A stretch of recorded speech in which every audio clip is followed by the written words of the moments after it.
ان الحمد للہ والصلاة والسلام علی نبی، ایک ایسا دن جس دن جنات اور انسانوں سے سوال کی ضرورت نہیں ہوگی۔ سورہ رحمان کی آیت نمبر 39 اور 40 اس حوالے سے ہماری رہنمائی کرتی ہیں۔ آئیے آیات ملاحظہ کرتے ہیں۔ فَيَوْمَئِذٍ لَا يُسْأَلُ عَنْ ذَنبِهِ إِنسٌ وَلَا جان، پھر اس دن جنات اور انسانوں کے گناہوں کے بارے میں سوال کی حاجت ہی نہیں ہوگی۔ فَبِأَيِّ آلَاءِ رَبِّكُمَا تُكَذِّبَانِ، اے جنوں اور انسانوں کے گروہ، تم اپنے پروردگار کی کن کن نعمتوں کو جھٹلاؤ گے۔ سورہ رحمان کی 39 نمبر آیت میں فَيَوْمَئِذٍ کہہ کر قیامت کی حقیقت کو آشکار کیا گیا کہ ہنگامہ محشر میں سوال کی حاجت نہیں ہوگی۔ سورہ یاسین کی آیت کے پیش نظر وَتُكَلِّمُنَا أَيْدِيهِمْ، وہاں تو ہاتھ بولیں گے، پاؤں گواہی دیں گے۔ جس طرح آج دنیا کے اندر وہ چیزیں جو دکھائی نہیں دیتی لیکن سائنسی آلات کی مدد سے ہواؤں کا بھی وزن کر لیا جاتا ہے، ان کے دباؤ کی کیفیت کو بھی ماپ لیا جاتا ہے۔ قیامت والے دن جرم خود بخود بے نقاب ہوں گے، کسی سے پوچھنے کی ضرورت نہیں ہوگی۔ اور یہ بھی کہا گیا کہ ہر انسان کے جرم کا وہ خود اقرار کر لے گا، کوئی دوسرے سے پوچھنے کی حاجت نہیں ہوگی، کسی گواہی کی ضرورت نہیں ہوگی۔ انسانوں کے ہاتھ بولیں گے، پاؤں بولیں گے، گواہیاں دیں گے، گویا وجود کا ایک ایک حصہ گواہی دے گا۔ ہاں،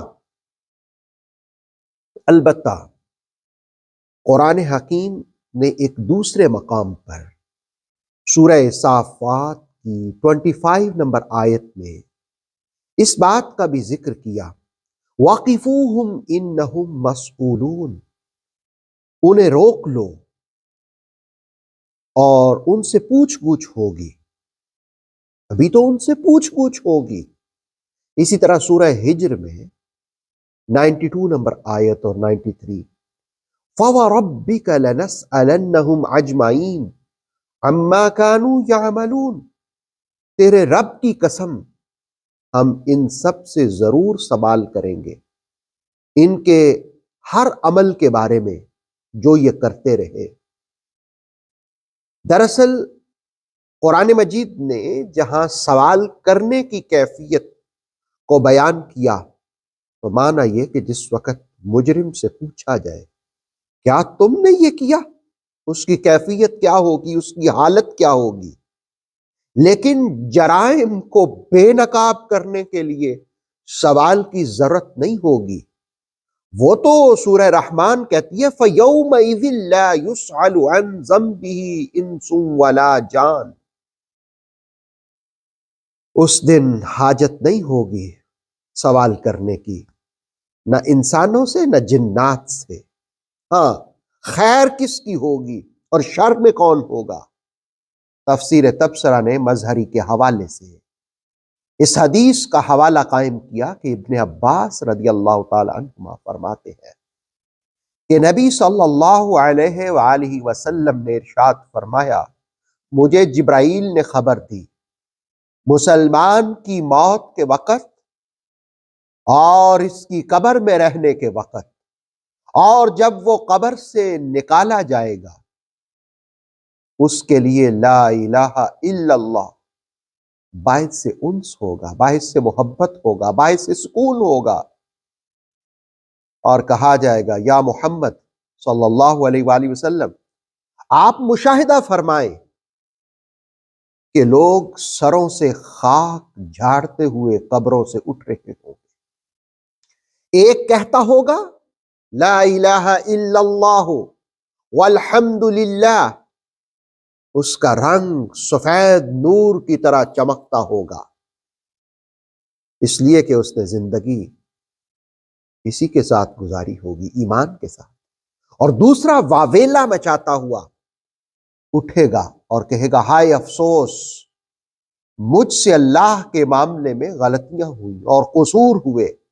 ایسے شخص کا چہرہ کالا اور سیاہ ہوگا، وہی اس کی پہچان ہوگی۔ قرآن حکیم نے ایک دوسرے مقام پر چہروں کی کیفیت بھی بیان کی۔ اس دن کچھ چہرے سفید ہوں گے اور کچھ چہرے سیاہ ہوں گے۔ دراصل چہروں کا سیاہ اور سفید ہونا سوال کی حاجت ہی نہیں چھوڑے گا، پوچھنے کی ضرورت ہی محسوس نہیں ہوگی۔ چہرے عیاں ہوں گے اور چہروں سے سب کچھ عیاں ہوگا۔ اللہ رب العالمین کی بارگاہ میں التجا ہے، دعا ہے کہ اللہ رب العالمین اس دن ہمیں اس جماعت، اس گروہ میں شامل فرمائے جو لا الہ الا اللہ کہہ رہے ہوں گے، جن کے چہرے چمکتے ہوں گے۔ اللہ دنیا میں اعمال حسنہ کرنے کی توفیق عطا فرمائے۔